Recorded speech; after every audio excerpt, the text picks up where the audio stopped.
All right, folks, what's good? We are back. Boys, lot to unpack. Lot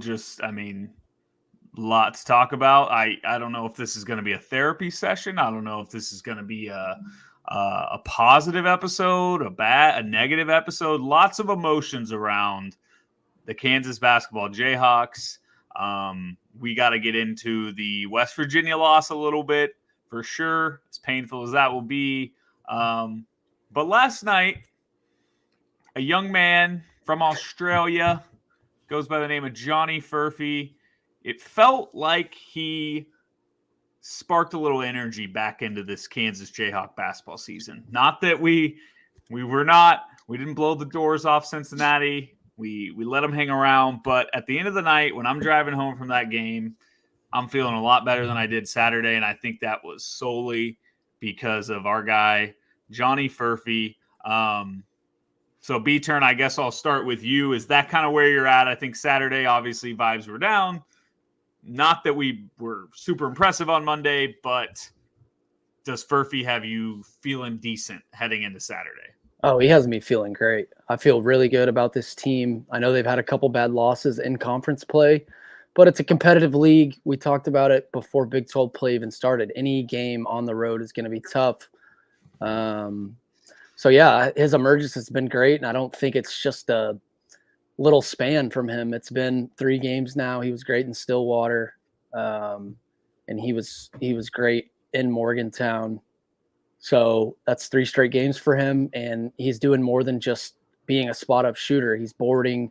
He's going after loose balls. Bill loses his mind anytime he does anything, and I think that's because he knows that's exactly what they need. They need a 5th guy, and AB has tweeted about it multiple times. Bill hypes him up after some, you would think, small plays, but Bill obviously loves guys that play with energy, play hard. So Furphy does more than just score, and I truly think he's the best pro prospect on this team. So you got 2 All-Americans that you can count on, and then you have a guy that might be the most talented player on the floor at all times next to him, taking a lot of pressure off of those 2, making the spacing look a little more normal. So I feel really good about them scoring the basketball now, just from his added emergence, I guess.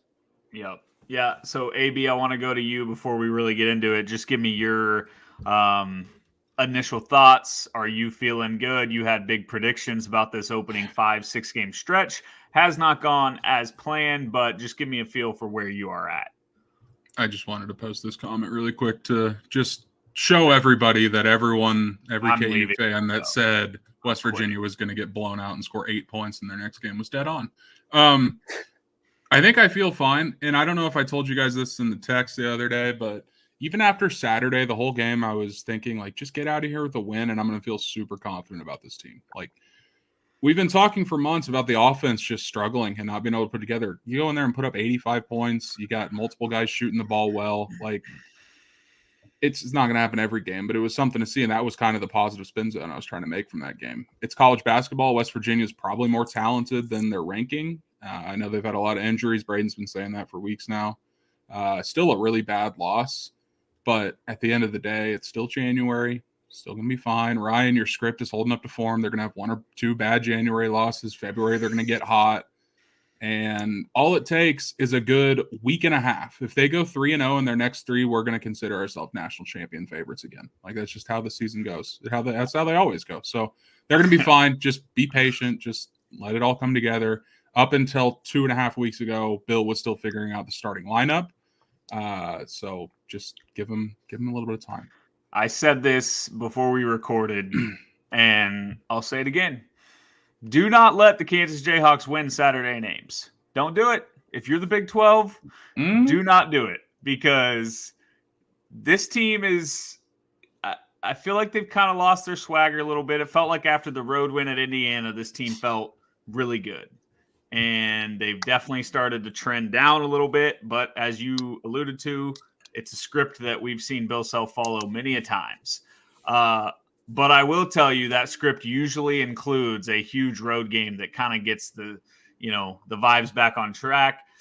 I don't know if it'll be in Ames. I think they could obviously lose on Saturday and still be okay long term. It'll make things really, really hard with the schedule we'll have coming up. But I will tell you this: if they win Saturday in Ames, like AB said, we will be all the way back. The Twitter will be all the way back. Yeah. What do you think? It's at Iowa State, Oklahoma State at home, Houston at home. Sheesh. Go 3-0, and I'm telling you, boys, we are not only going to feel like we're confident in winning the Big 12, but also feel confident this team can go on a run. We always talk about like the difference between winning and losing a tight game. Like, I wonder what it's going to look like Saturday either way. If you're 4-3 in the league we've talked about our second half of the schedule, like it is one of the hardest stretches I've ever seen as a KU fan. And that's saying a lot. Like, not saying we got screwed on the schedule. It's just how it kind of lined up and how many ranked teams you have, and you play them twice. You got Baylor twice, you got Houston twice. If we start 4-3 in the first 7 and you still have 11 games left in the league, and half of those are probably against ranked teams, like what? If say we do lose on Saturday, we're 4-3 in the league, what would your guys' record prediction be? Like, how many losses do you think we could end up with if we do lose on Saturday in Ames? I think you're looking at 11-7, and you're still not even halfway through Big 12 play. You'd still have. I know. I think we're all in agreement that this team will improve. Like, they just will. That's one thing I can tell you is I don't know if they're going to end up being a Final Four team, but they're going to be better in February than they are in January. So it's like, yeah, they could be 4-3, but they're not going to lose every road game on the. I mean, I should probably knock on wood here. Like, this could be brutal. They're not going to lose every road game they have left, even though I think they're all losable. They're underdogs in every single game on Ken Palm except for at K-State, which is 2 days after we play Houston at home. My God, that is brutal. It's brutal. So yeah, I don't know if Saturday feels big because we losing at West Virginia was just bad, and I get that it was statistically just insane what West Virginia did, but at the end of the day, we still lost. We got outplayed. They made the plays late in that game. We did not. And now you have to go back and steal one back. I don't know how many points are we what's Iowa State going to be favored? Like 2.5, 3? Ken Palm has +5, but I have a hard time thinking that it's going to be a 5-point spread. Yeah. I don't know how you lose both of those road games.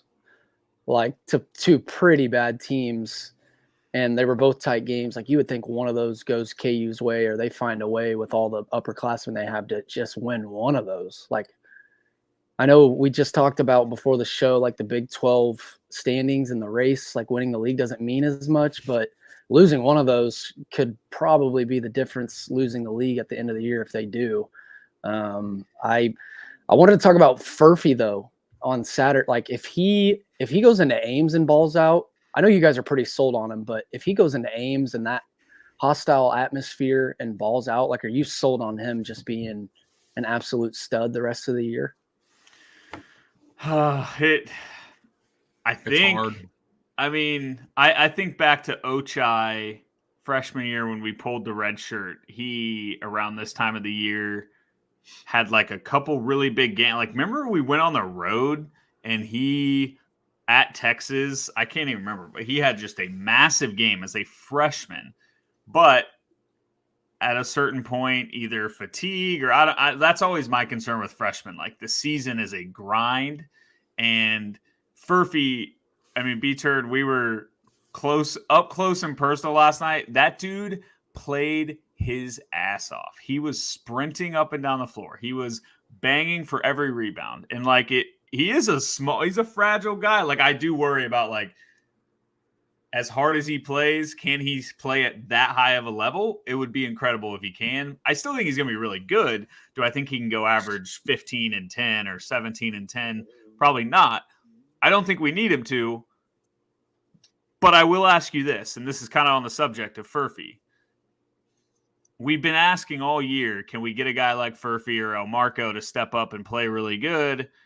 And now we have, but it doesn't feel like, or I guess, AB, would you say the results are showing that it's helping. Our offense has been better, but it doesn't feel like the overall play, and we're not blowing teams out. We've lost a lot of two of these games where Furphy's been good.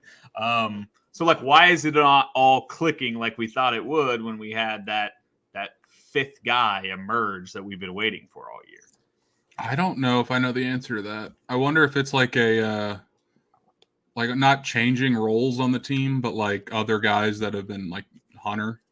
I mean, he's still going to have his nights, but maybe he doesn't need to go 22 and 12 every single night, or Kev doesn't have to go take 20 shots a night or 15 free throws. I don't know. Like it is weird because that is what we've asked. That's all we've asked for is one of those guys to step up, and then it results in a 2-2 stretch or a 3-2 stretch, whatever we're on right now. I don't know. My only thing on Furphy is he's gone after this year, right?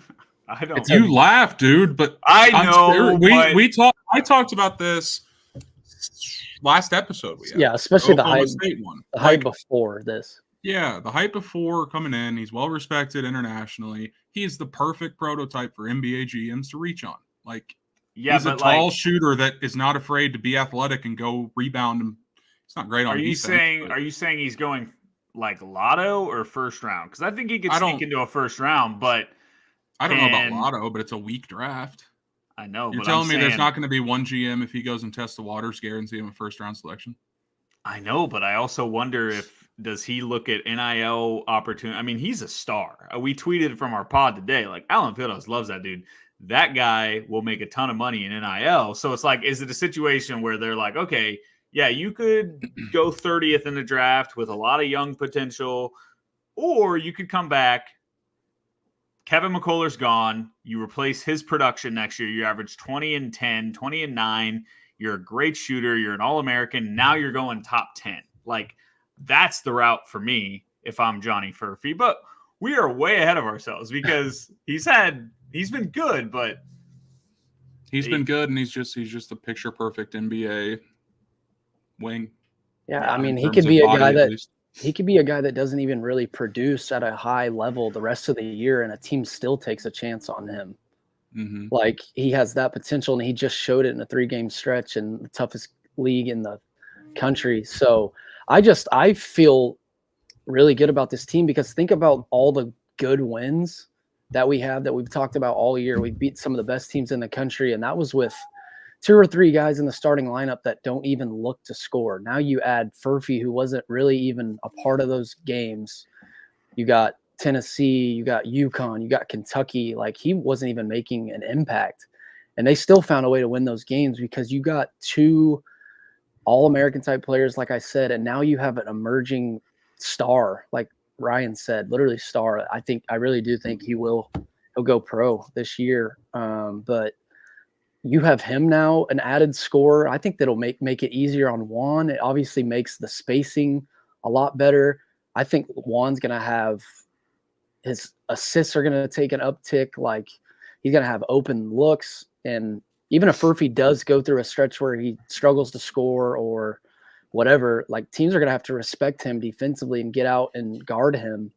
So it's going to help the other guys, and they're going to produce even more. But I think the ceiling is really high on this team because you got 2 All-Americans, and like I said, Furphy probably the most talented player on the floor at all times, and I think he's the best pro prospect on the team. So his emergence has me feeling really good, at least offensively, about this team.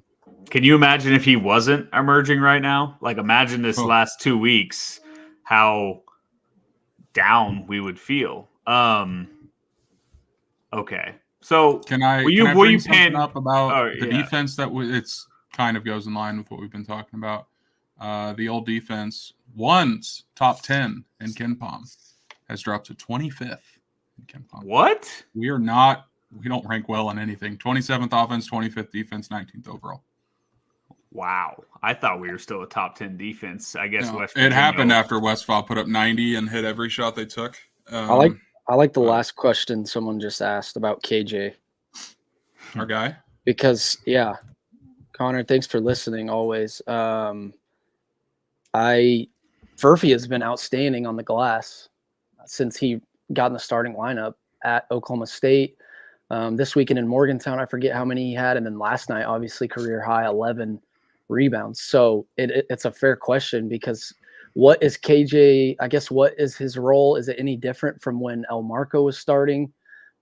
Because it's not like KJ has been this like crazy, consistent, outstanding rebounder. Like obviously he can leap and get up with the best of them, but you think Furphy starting kind of makes it easier on KJ, or does it kind of diminish his role? Because I think he really needs to be our second ball handler or second distributor. I know that sounds ridiculous, but I've said it a few times now. Like, who else is going to do it? We've seen KJ bring the ball up in transition many times. Like, he seems at least comfortable doing so. Yeah. No one else on the roster does.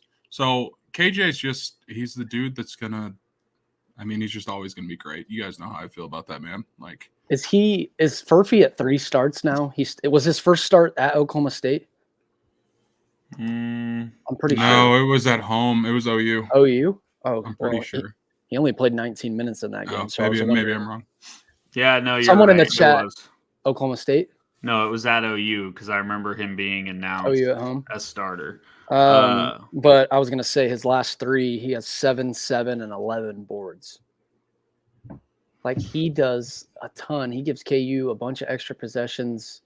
Last night he got that offensive board, got it out to Juan, sat in the corner, splashed a 3.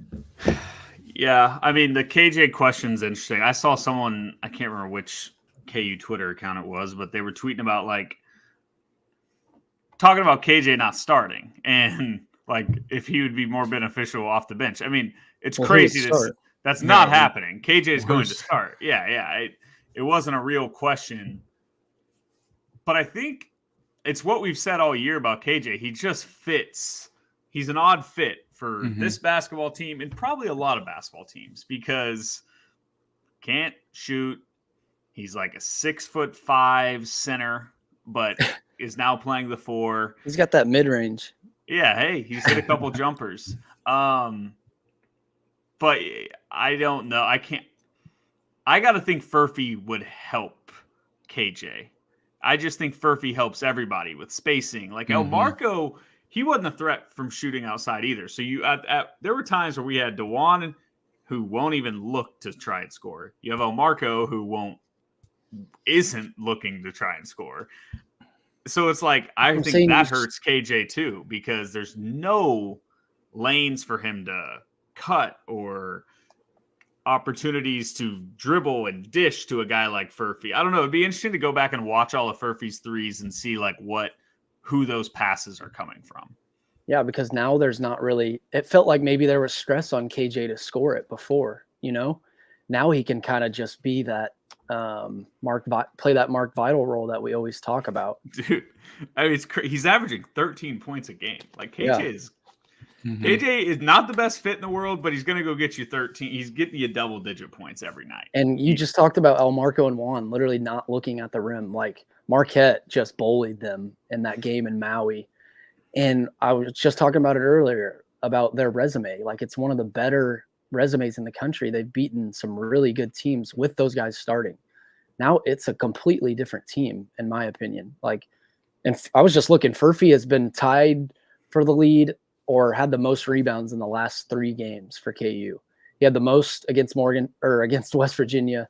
He had the most last night, and then he was tied for the most in Stillwater. So teams, I think they're going to be a really tough out in March. I know it's only January, but I think KU is going to kill people on the boards with Furphy in the lineup because like El Marco, we think he's going to be a good player, but what was he really doing at a high level for KU? Like, because he wasn't boarding, he wasn't diming, he wasn't. It is crazy to think we won the amount of games we won with El Marco playing all the minutes. Furphy's going to do 2 to 3 things every night, like at an elite level. He's going to board, he's going to score, and he's going to be able to shoot it too. So, I don't know if this is crazy, but do you think Furphy has the chance to be the best overall player on this team by the end of the year, or is it always going to be Kev? I don't think he's good enough defensively to make up for it. Yeah, like, he might be the most talented, but like Kev's currently one of 2 guys to average 20 points a night under self. This is what I said after the West Virginia game when we were all really excited about Furphy.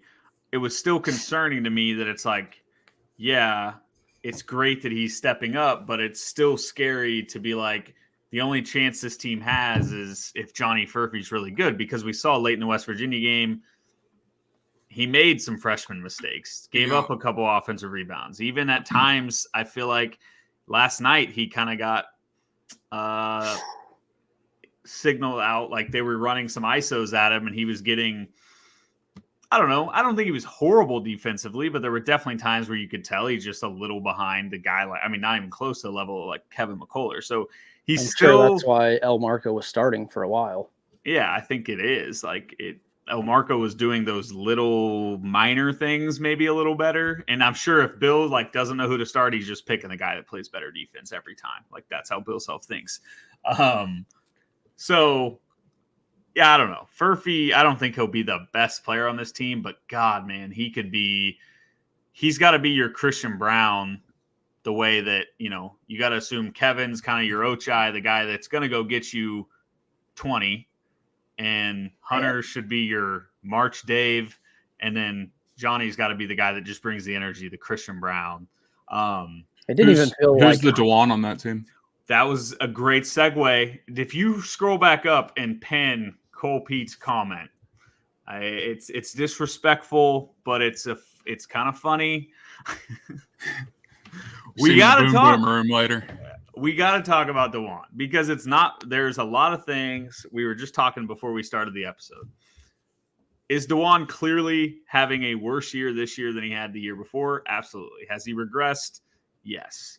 But the slander, like it's so weird. AB, I think you summed it up really well. Like it feels like you either have to hate Dajuan and say that he sucks, or you have to defend him to every level and be like, hey, he won a national championship. He's great. Like he's one of the best point guards. He does all the good things. I think right now we're just kind of in the middle. He's struggling. He's shooting 41% on layups. He's not the same Dajuan that we've seen in the past year, but are we all feeling good that Dajuan will start to figure this out? Like, is Furphy emerging going to help that? I feel good about it. I don't know when it'll be, but it's the stuff that I've seen on Twitter where it's like, I mean, people are back to doing what they did in 2022 prior to him being the starting point guard in the national title team. And it's just weird. He has a weird effect. So I don't know. I'd love to hear your guys' thoughts on Dajuan. Yeah, I mean, I'm still in on him. I think it's hard to be out on him completely. First of all, because who the hell else is going to play point guard for us? Which could be part of the problem. Definitely is part of the problem, regardless of how good he is. But he'll figure it out. Furphy's definitely going to help him. I don't know. We're going to have the same conversation with him every time we watch him play basketball, that he's too unselfish. Like, at this point, I think we all have to realize that's probably not going to change a whole lot. Like, he is what he is. And he's been awesome, and we love him. And from the minute he stepped on the court as a Jayhawk, I think all three of us said, this guy's going to be something. It was in that weird tournament in COVID season, and no one was there, and he got, forced 3 turnovers in the first 5 minutes. He's going to be fine. But I think we also have to bring up the reality of that, and this doesn't mean everything, and guys prove it wrong all the time. It's not like he was this 5-star point guard that we brought in. It's not like he was a dude that could have chosen wherever the hell he wanted to go in college. He made his way to KU and it worked out great. He's been awesome. He's going to continue to be great and be the point guard of this team for another year and a half. But I do think sometimes we forget that he was never supposed to be this saving grace player of the year kind of talent. He's always been, and this works when you're at KU because you're always going to have talent. He's always been the guy that's almost there to fit in, a game manager almost, like Brock Purdy. He looks awesome. He's got Alex so Smith. Much talent around him. Alex Smith, we can't think of this guy like he's Mahomes. We got to think of him like he's your game manager because that's probably his peak, especially with all the guys around him. And I don't want that to sound like a slight to him because he did that in 2022 and they won a national championship. He did it last year. They were a 1 seed, should have been Midwest, won the conference. Also, people forget he got hurt in the Arkansas game and the game flipped when he rolled his ankle in that Arkansas game. So people forget that he is now 7th all-time most assists in Kansas basketball history. Yeah, and so in people's defense, those numbers are crazy, and so it does make you be like, all right, dude, this is technically your senior year. This is the second half of your senior year. You're a top 10 assist guy. Like, expectations should be high for Dajuan Harris. Tyshawn in the house. Yeah. He just passed the GOAT from Hoboken. Tyshawn finished his KU career as 4-year starter with 575. Dajuan's at 585, and he might be back for another year. I mean, at the end of this year, he'll probably be top 5 assist leader in KU history. So it's pretty wild. But yeah, like AB said, you can't expect a ton out of him. And it's not like this is a guy that has changed his role. Like, this is just who he is. This is how he thinks. This is how he's played since he was a kid. You can ask CV or any of his teammates. Like, he's super unselfish. He wants to get everyone involved. It's gotten him in trouble a couple times this year. And I was going to say he had 1 turnover in the past 3 games until last night. He turned it over 5 times, still had 8 assists, but I love him. And he is a huge reason, I think, that we won a national title in 2022. People can say he didn't score, but there's a guy by the name of Caleb Love who was on a crazy tournament run that year. They played in the 8-9 game, and he went nuts, held him to 5 for 24 from the floor. And Bill said it after the game, like, you changed the game to Dajuan Harris. And I think there's a reason why Bill Self hasn't recruited over him, hasn't really went crazy after point guards in the portal. Like, yeah, you could play a point guard next to him, but there's a reason he's starting. Multiple year starter, like Tyshawn. Like, Tyshawn got some shit too. Elite point guard, ended up being an All-American, helping KU get to a national title game. Bill Self, I'm pretty sure, knows what he's doing. Like, there's a reason Dajuan starts. Bill's the best coach in America. I just don't know what else you expect. Like, yeah, he probably should shoot it more. He's probably forcing too many passes, and he has to be better around the rim. Like, yeah, anyway, like, there's no way he's gonna keep shooting 41% at the rim, like on layups. It's almost like he wants to pass too much. If that makes, I mean, we've watched him for years now. Like, so I don't know if it gets in his head that he needs to score more when he's around the rim, or he feels like maybe there's pressure on him to finish. But he can't make a layup right now. He had a wide open layup last night that hit off the glass, like didn't hit the rim. Yeah, that I think I turned to you last night and said that just looked like a mental type miss. Like, but I agree with He's definitely got to be better. Cole right there just said, like, all that's true, but I agree. Like, you're now the senior point guard. You're a top 10 statistical type guy. Now is the time. Like, we're getting to that point where, and you mentioned it, the national title game, you felt Dajuan Harris's presence. He wasn't scoring, but you felt his defensive presence. You felt the pressure. He throws the lob to David McCormick. Like, Dajuan Harris, and that's happened so many times over the years where Dajuan gets back-to-back deflections or back-to-back steals where it creates energy for the stars around him, right? It's your example with Brock Purdy, Alex Smith, like doing those little things to help the stars around you play better or what Dajuan has to do. And I have not felt that these last few weeks with him, or really even all year, of like him doing those little Dajuan energy things that help the other guys then score more. And so I feel like it's got to – I think he's just in a funk. Guys do this. Do you think he's pressing still? It probably doesn't help that I was people – going to say yes, but like I said, the last 3 games before last night, he had 1 turnover. And pressing, I don't know. Like, what would you consider pressing for him? Because he's still not him, but like the whole team in general. Like, they're just – I don't think if you put truth serum and all the guys on the roster, they would tell you that this team has been as good as they thought they were going to be going into the year. Like, look, Hunter Dickinson before the season started was quoted as saying, we like having the number 1 next to us because we want everyone to know how good we are. We want everyone to know that we're the best team in the country. Like, this team expected big things. And to be honest, other than, I mean, has there been a game where they've looked like the best team in the country? Like, they beat UConn at home. The first half against UConn was a level, because even Kentucky, we were down double digits at one point. Like, at one point I thought that game was over, and then our stars really took over. But I just wonder if it's like they're not living up to the expectations they set for themselves, or other people set them up for, and maybe they're just all trying to do a little much. I don't know. It's crazy to think what Dajuan Harris did against Kentucky. Yeah, dude. He scored 23 points, and it's like anytime he's open on the perimeter, I just think about that game and the Villanova game in the Final Four. Like Juan stepped into some big time shots against Nova, and he wasn't shooting at all that year. He was the perfect point guard that year where it's like anytime Nova tried to even punch back at all, it felt like Dajuan was just kind of the silent assassin that would make a play or hit a shot. And yeah, I forgot all about that Kentucky performance. It is crazy to think that guy is the same guy that we've been out here watching that's just kind of, even the shots he takes, he hesitates before he takes them. Like, it is like a thing. His brain is struggling to want to take shots, and it's weird. Can I bring up something that a couple people mentioned in the comments and you mentioned before we started? Mm-hmm. And he's probably better off playing 30 minutes a night. Yep. And the problem is it's just not possible with this roster. Like it would have to be El Marco being able to become like a really solid backup. And yeah, because if you look back at that tournament run, he didn't ever play more than 30 minutes a single game.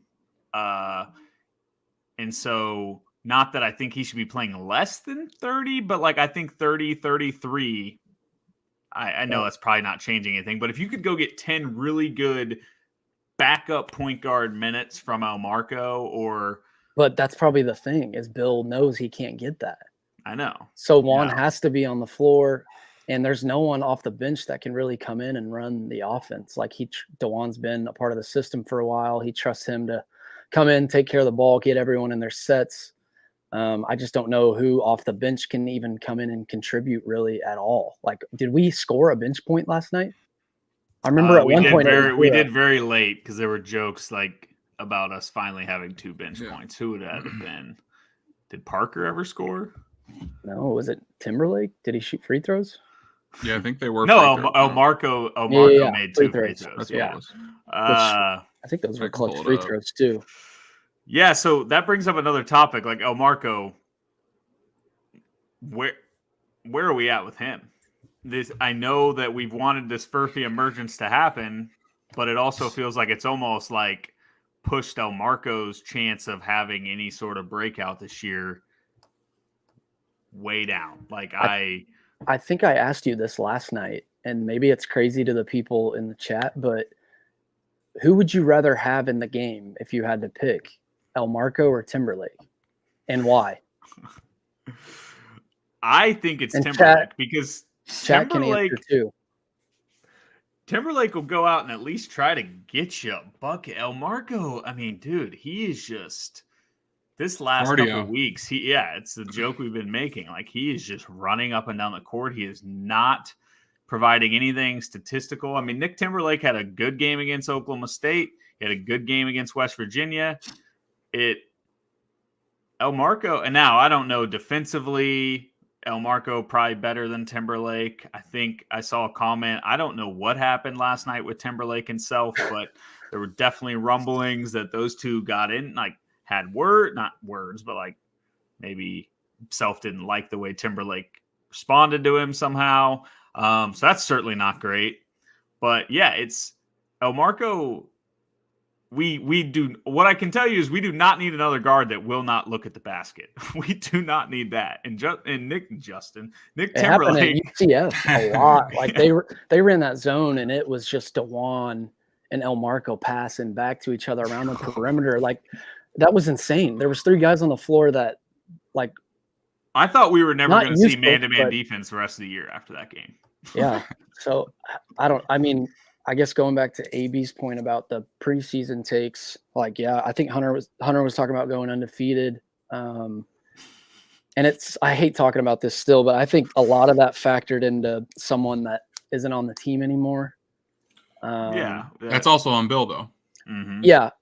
But I was thinking about this today is I talked about like us kind of wasting a scholarship, could have got someone else, like a guy that's played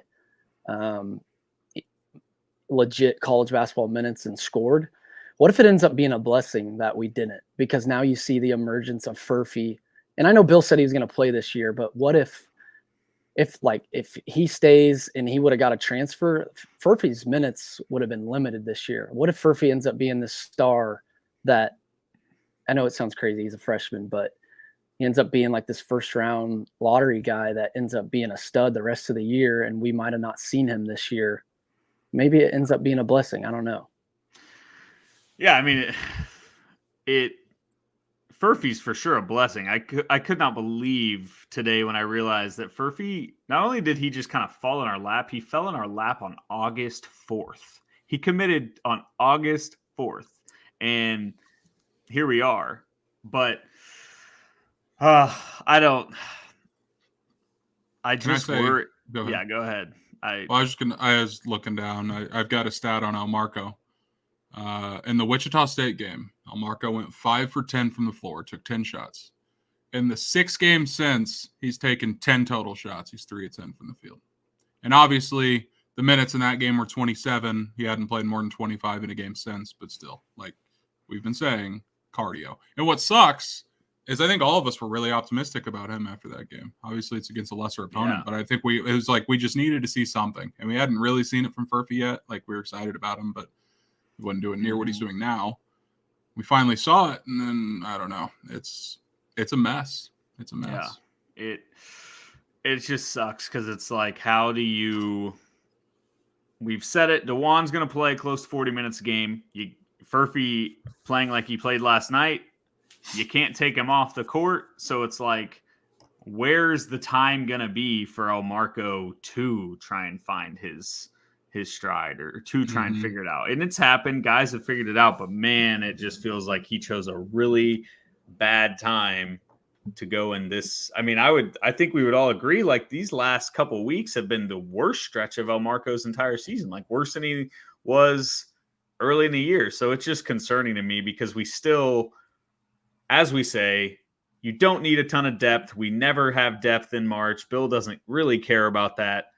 But you at least want to have one guy off the bench, a guard that you can trust. And it may have to be Timberlake, but I'm not feeling great about either of those guys. If one of them's chirping Bill Self and the other one not even looking to try to score, it's like, yikes. You know, I don't know. I'll be honest. I don't know how I feel about this team. I really don't. We're going to learn a lot in the next couple of weeks.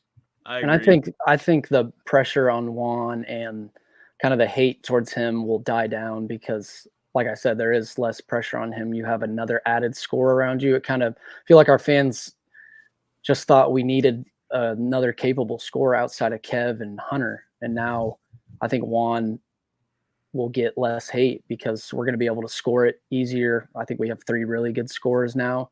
And KJ is always going to be solid. He'll finish around the rim. He's been knocking down clutch free throws, but I don't think there will be as much hate for Juan because you're going to see a more fluid offense. You're going to see his assist totals go up, and hopefully still be a lockdown defender. I don't know how good he's been defensively this year. I don't really see like metrics or anything or how to find that out. So I don't know how good he's been. Someone in the chat said he hasn't been good this year.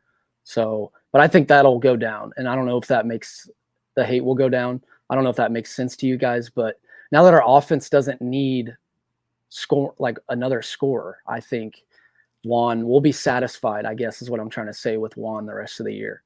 And you can't expect him to score it.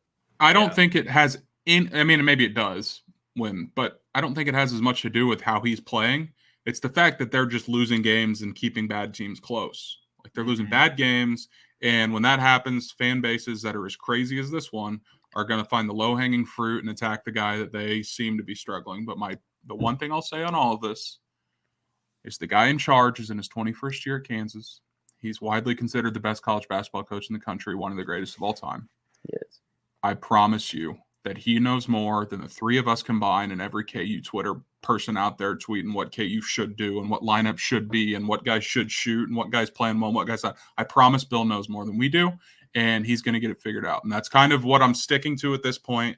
Just trust that you have multiple All-Americans, a guy that's going to be potentially a future lottery pick, and that's not even mentioning KJ or Dajuan. Like, Like, we're going to be fine. It may be bumpy. It has been bumpy. Just trust the talent and the coaching staff, because 9 times out of 10, they make it work. And this team's too talented to be looked back on as the worst team in the Bill Self era, which they're currently tracking to be as far as at least analytics go. Like, they're too talented for that to be. Yeah, that's what I was. I don't want to hear like it's too early for Ken Palm though, Ryan, because it's mid-January. No. That's not what I was going to do. You went to that earlier, and I was like, I don't want to hear. I texted you Saturday. I texted you Saturday and said # Ken Palm was right. Like, I'll never doubt him again. Ken Palm was right and still is right about this team. It's never too early for Ken Palm for Anthony Bass. I got Anthony Bass having an aneurysm over Ken Palm. I can't remember what I was going to say. No, but like AB said, KJ's been one of our best players in some of our bigger games. Like UConn, he was unreal. And then Dajuan is going to be maybe the all-time assist leader, top 2.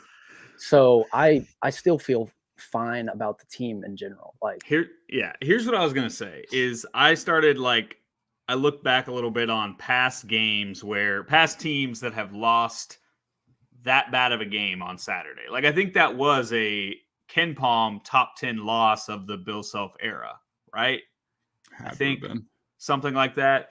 So I was like, man, like that to me was concerning because yes, did 2022 Kansas struggle at times? 100%. But they didn't lose to a team like that. They got blown out at home against Kentucky, but that was a really good Kentucky team. Did like the 2017 teams, like teams that, but then you think about the teams like 2019 Diedrich, or what was that? Yeah, 2019 Diedrich, the Kelly Oubre teams. Those teams that were not good were losing bad games. Like that Diedrich team lost at West Virginia to a horrible West Virginia team.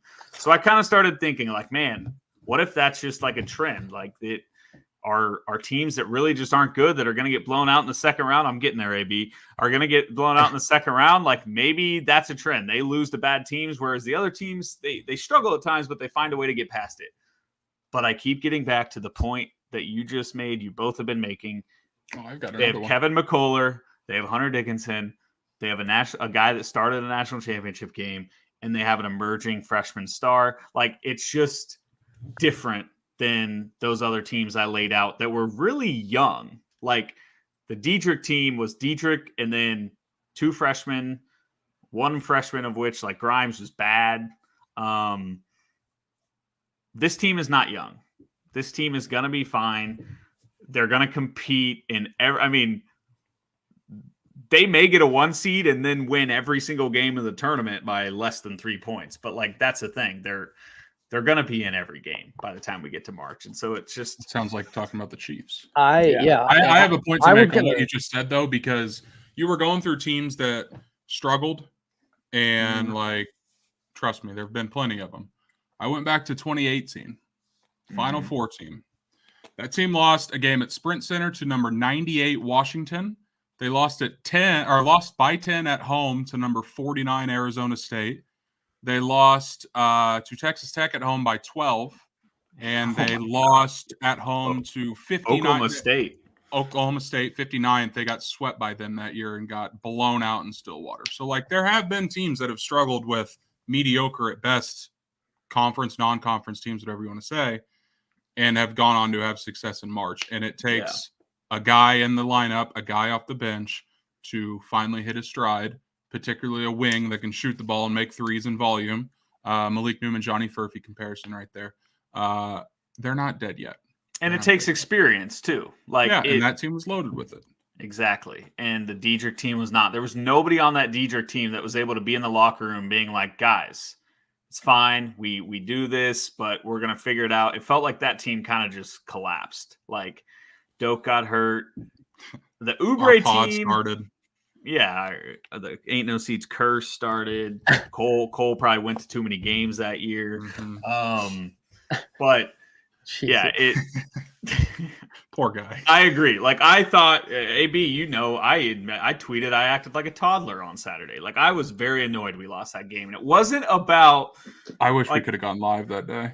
It would have been bad. It wasn't about. I was more mad that the shooting is one thing. You can give up a bunch of threes and that sucks. But their center, who averaged like 4 points a game, scored like 20 points.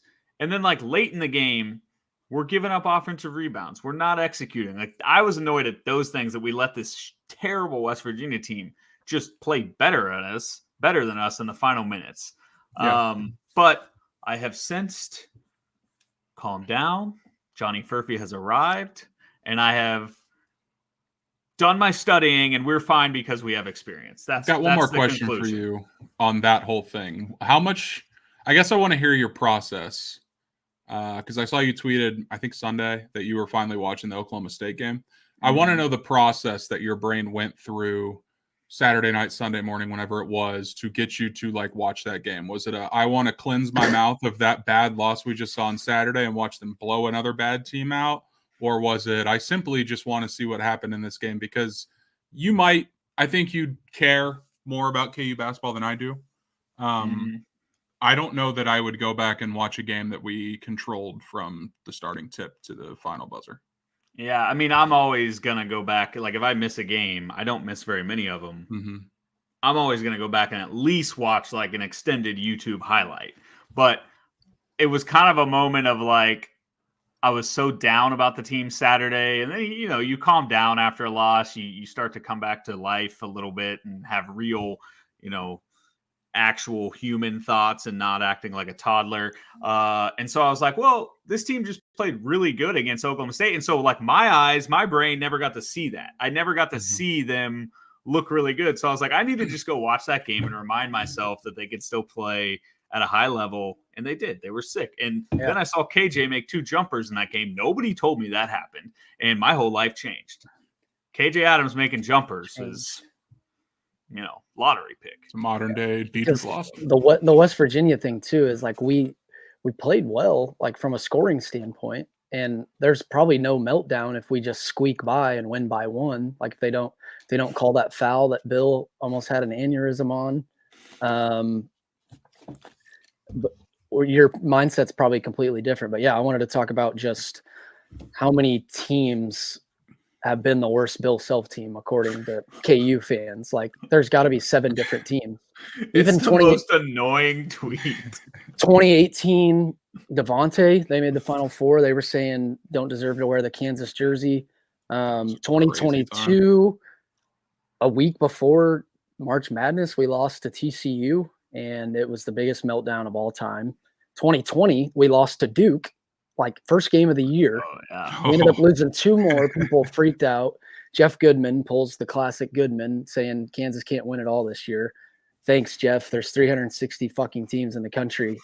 Bold prediction that one team's not going to win 6 straight. I just don't know if Kansas can win. He's so gross.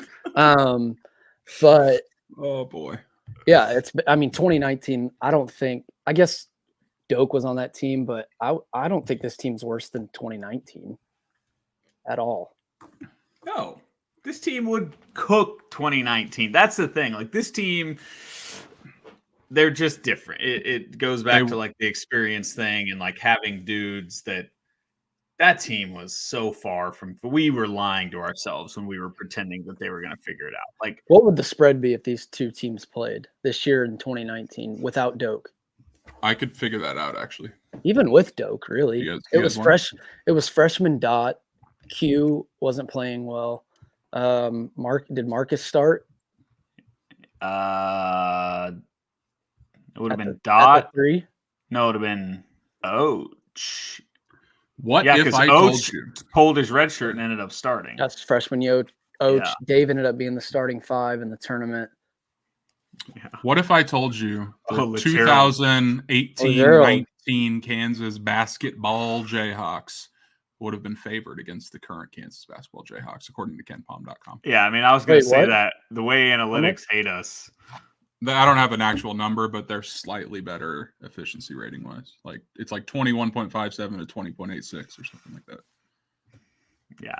There's also a website called What If Sports that's fun if you guys want to like dive down a dark rabbit hole of games that your team should have won to see if they would have moved on. I did do that. This has been 5 years. Plugged in 07 KU football, 07 Oklahoma football, Big 12 championship. KU won that game 9 times out of 10. I simulated 10 times for Right, and then they'd go to a national championship. What about That's just KU? sad, What about sad KU thing. Oregon Elite Eight? Who would have won that game? Maybe. Oh my god, dude. No. I do think this team's better than the 19 team. By the way, I just want to check and see. But they wouldn't blow them out. They don't blow anybody out. They blew Mike Boynton out. Good for them. But who else have they blown out? The finished product in 19 Oklahoma was pretty bad. Like LeGerald and Doak didn't finish the year. That's what I'm saying. Yeah, like the preseason roster. Yeah.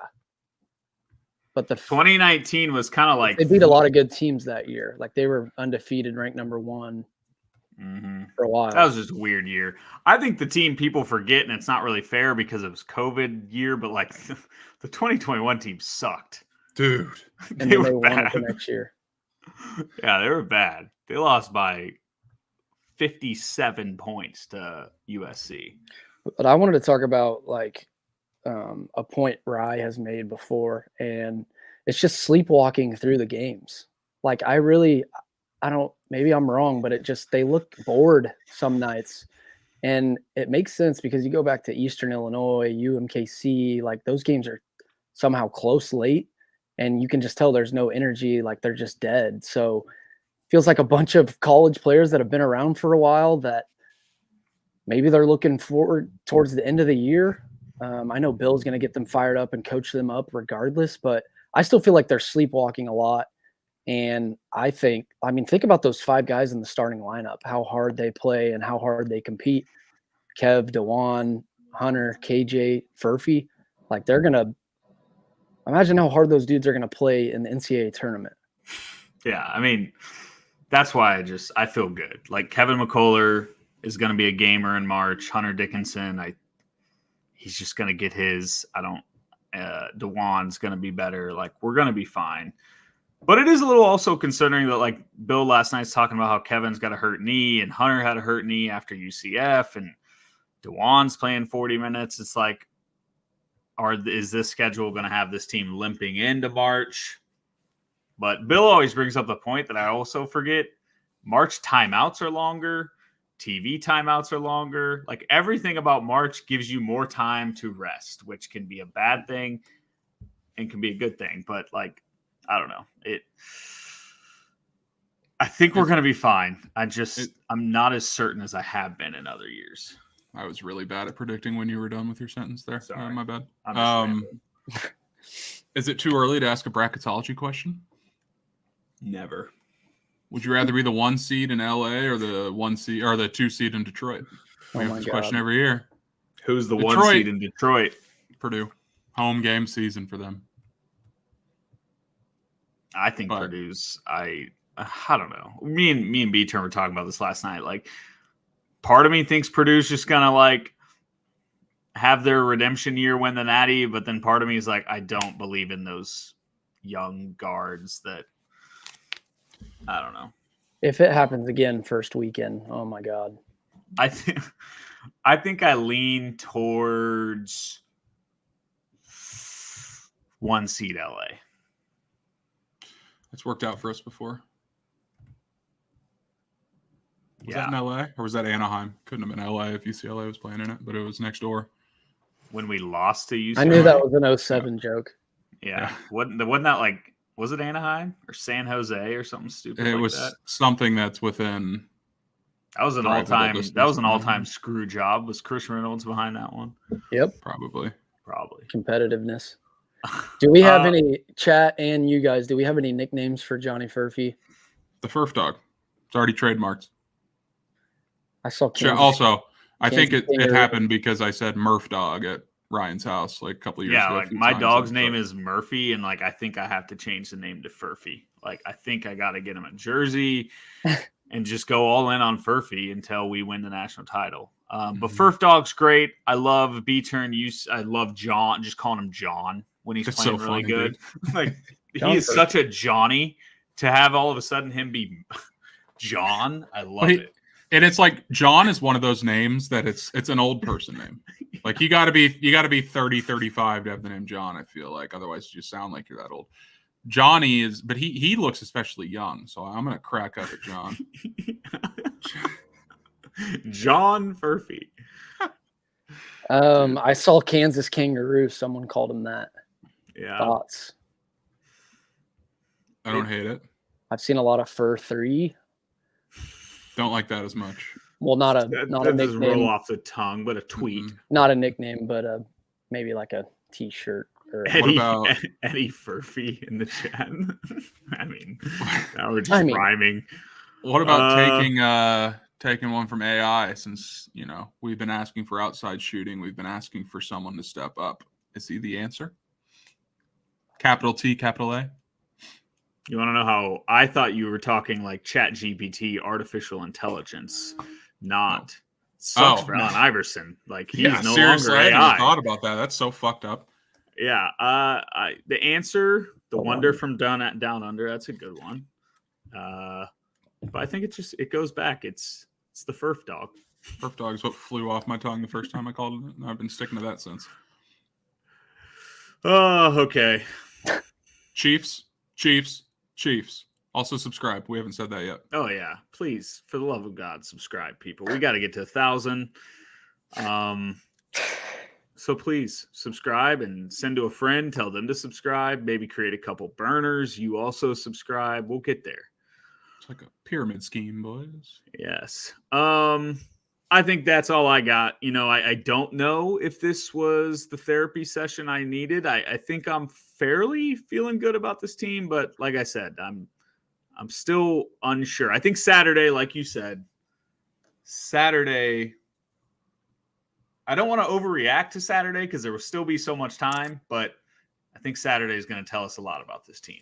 Yeah, because even if they play well and lose a tight one, like it's going to be meltdown city because you're 4-3 in the league. So I would say don't overreact if they do play well but barely lose in a tough environment. I think it'll tell us a lot about them offensively. Obviously, Iowa State's one of the best teams defensively in the country, so it'll tell us a lot. Furphy, it's a big test for him. Toughest environment he's played in. I'm sure it's an atmosphere that Hunter Dickinson will thrive in. Sorry, someone just commented J.P. Lossman in the chat, and I never thought we'd see a J.P. Lossman drop in Ain't No Secret. So, can I remind Josh Allen's better than Mahomes? Great. I just forgot about this, guys.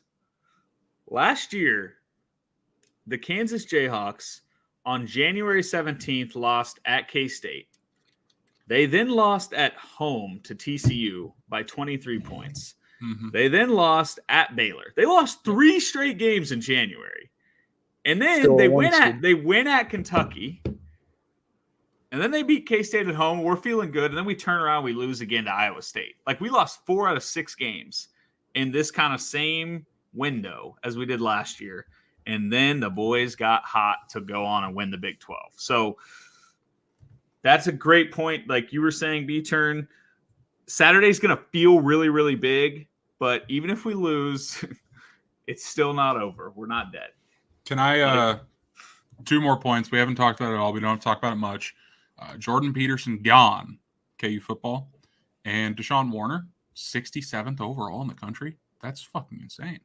It's crazy. And he's a monster. The Peterson thing sucks. But it's amazing to see all the players. Like it wasn't a situation where they were like, let's follow him or anything. It was more like, all right, like, and in his defense, it sounded like this was like the only job he would ever possibly take.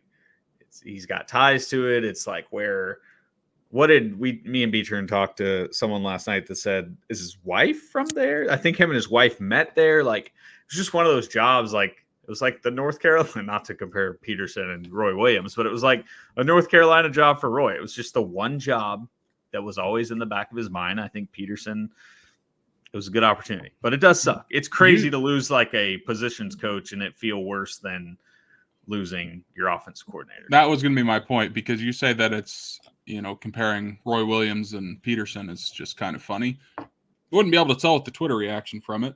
It's like someone died. It was sad. I mean, it's bad. It's not great. Wise, he's great. Yeah. I'm not. So it's definitely a big hit. I don't know.